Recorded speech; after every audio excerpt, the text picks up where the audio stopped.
ரமேஷ் டோல் ரமேஷ் யூடியூப் சேனலிலிருந்து கவிஞர் ரமேஷ் ராஜாகி நான் இன்றைய நேர்காணல் பேட்டிக்கு இடுவட்டி ஊரை சேர்ந்த டி பெள்ளி உதகை கிழக்கொன்றிய அதிமுக செயலாளர் மற்றும் நீலகிரி மாவட்ட முன்னாள் மத்திய கூட்டுறவு வங்கி தலைவர் அவர்களிடம் பேட்டிக்கான வந்திருக்கின்றேன். சார் வணக்கம். வணக்கம் சார், எப்படி இருக்கீங்க? நல்லா இருக்கேன். உங்கள் அரசியல் பயணம் எப்படி போய் கொண்டிருக்கிறது? சூப்பராக போயிட்டு இருக்கு. இப்போ ரொம்ப சுறுசுறுப்பாக போல் இருக்கு. ஆமாம், எல்லாம் சுறுசுறுப்பாக போயிட்டு இருக்கு. தேர்தல் நெருங்குறதுனாலயா? ஆமாம். சரி, உங்களுக்குலாம் வெற்றி வாய்ப்பு இப்போ எப்படி இருக்கு? நல்லா பிரகாசமாக இருக்கு. பிரகாசமாக இருக்கு. எப்படி சொல்றீங்க? இந்த டைம் போன 5 ஆண்டில் நம்ம எடப்பாடியார் செய்த சாதனைகள் மிகப்பெரிய சாதனை. சரி. ஏதோ பொய் வாக்க சொல்லி ஆட்சிக்கு வந்துட்டாங்க. சரி. மீண்டும் எடப்பாடி ஆட்சி 26ல் நிச்சயமாக வரும். கொஞ்சம் நம்பிக்கை இருக்கு. நான் முழு நம்பிக்கையாக இருக்கு. சரி, உங்கள் பணியின் போது நீங்கள் செய்த சேவைகள் என்னென்ன? நான் 2014லேருந்து 2018 வரைக்கும் நீலகிரி மத்திய கூட்டுறவு வங்கியில் பெருந்தலைவராக இருந்தேன். சரி. பல்வேறு விவசாயிகளுக்கு வங்கி மூலமாக கடன் பெற்றுக் கொடுத்து மக்கள் மனதில் நல்லா இடம் பிடித்து 2017லேருந்து இது வரைக்கும் ஒன்றிய செயலாளராக உதகை கிழக்கு ஒன்றியத்தில் ஒன்றிய செயலாளர் பணியாற்றி வருகிறேன். சிறப்பு சிறப்பு. இது அம்மா காலத்தில் இருந்தா இல்லை எடப்பாடி காலத்தில் இருந்தா? அம்மா காலத்திலிருந்து. அம்மா காலத்தில் இருந்து அன்னைக்கு இந்த பதவியில் இருக்கீங்க. அம்மா வந்து 2016 தான் இது பண்ணாங்க. 2015லேருந்து நான் ஒன்றிய செயலாளராக இருக்கீங்க. சரி, அப்போதைக்கு இப்போதைக்கு உங்கள் மனநிலை ஆட்டிடியூட் எப்படி இருக்கு? நாங்கள் சிறப்பாக மக்கள் என்றைக்குமே மக்களாக டெய்லி மக்களோட சந்தித்து மக்களோட பணியாற்றி வருகிறேன். சரி, நான் கேட்டு விசாரித்ததில் உங்களை நல்லா தான் சொல்லியிருக்காங்க.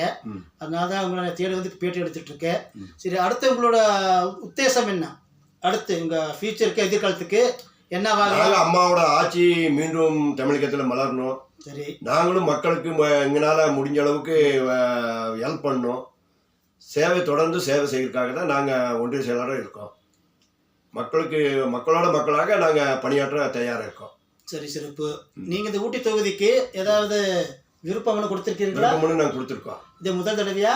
இல்லை, நான் 4-5 முறை கொடுத்துருக்கீங்க.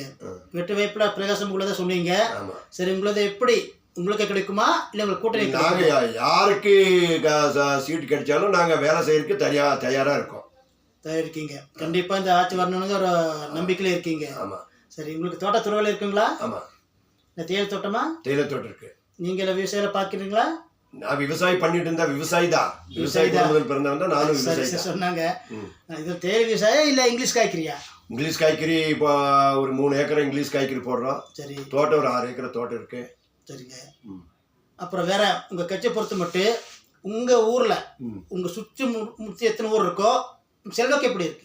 நல்ல நம்ம வந்து தொடர்ந்து 2013லேருந்து இன்னைக்கு 2026 வரைக்கும் மக்களோட பணியாற்றி வருகிற நம்மளை பற்றி எல்லாருக்குமே தெரியாத பட்டி தொட்டி எங்கேயுமே கிடையாது. டெய்லி கழக பணி தான். கழக பணி மக்களுக்காக ஒரே சேவை. சரி, பரவாயில்ல. உங்களுக்கு மூப்பு என்ன ஆகுதுங்க ஐயா? மூப்பு வயசு 60. இப்போ 15 வருட காலமாக இருக்கிறீர்களா அரசியல்? அரசியல் 15 இல்லை. அரசியலில் வந்து கிட்டத்தட்ட 85னா 40 வருஷம். 40 வருஷம். ஓ, பதவியில் 15 வருஷமே இருக்கீங்க. ஆமாம். இப்போ 40 வருட காலமாக இந்த பண்ணிட்டு கொண்டு காலத்திலிருந்து. பரவாயில்ல. உங்கள் சின்ன வயதிலேயே இந்த அரசியல் ஈடுபாடு கொண்டு இந்த மக்கள் மத்தியிலே நல்லா பேர் எடுத்திருக்கீங்க, நான் கேள்விப்பட்ட வரைக்கும். சரிங்க, உங்கள் ஊர் பொறுத்த மட்டும் ஒரு சிறப்பு ஒரு உறவை சொல்வீங்களா? இடுவட்டி சொல்கிறேன். இடுவட்டி 500 குடும்பம். சரி. 500 குடும்பம், 1100 ஓட்டு இருக்கு. சரி. அந்த இடத்துல நாங்கள் வந்து நாளைக்கு வெற்றி வாய்ப்பு சூழலுக்கு எங்களுக்கு வந்து ஒரு 550-600 ஓட்டு எங்களுக்கு ரெட்டலைக்கு விழுகும். நல்லா நாங்களும் மக்களோட ஒத்துழைச்சி தான் போகிறோம். சரி, ஊருக்கெல்லாம் சாலை வசதி, இந்த நீர் வசதியெல்லாம் எப்படி? நம்ம எல்லா அம்மா பீரியடில் வந்து நல்லா சாலை வசதி, குடிநீருக்கு பஞ்சம் இல்லாத ஊர் எங்கள் ஊர். ஒரு தனி பஞ்சமில்லாத ஊர் இடுவட்டி. பரவாயில்ல, சிறப்பு கேள்விப்படுகிறேன். சரிங்க ஐயா, இப்போ நீங்கள் நான் காலையில் வந்து கேட்டப்போ எங்கள் வெளியூர் இருந்ததாக சொன்னாங்க. இப்போ கோயம்புத்தூர் போகிறதே சொல்லியிருக்கீங்க. ஆனாலும் பரவாயில்ல, எனக்காக நேரம் ஒதுக்கி எங்கள் சேனல் ரமேஷ் டோல் ரமேஷ் யூடியூப் சேனலுக்கு பேட்டி கொடுத்தமைக்கு உங்களுக்கு மிக்க நன்றி.